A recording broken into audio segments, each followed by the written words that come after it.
So here we have a question. 16 divided by 4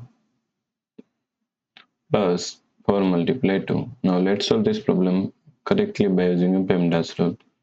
PEMDAS first priority is parentheses, second priority is exponents, third priority in multiplication and division. Here multiplication and division both have equal priority, so we have to solve it from left to right. Fourth and last priority is addition and subtraction. Also addition and subtraction both have equal priority, so we have to solve it from left to right. In this question we have one division, one addition and one multiplication. Here multiplication and division both have equal priority, so we have to solve it from left to right. Okay.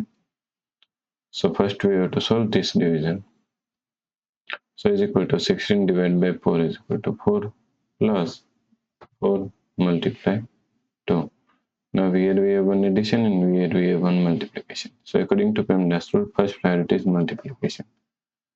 So is equal to 4 plus, now solve this multiplication, 4 multiply 2 is equal to 8. So 4 plus 8 is equal to 12.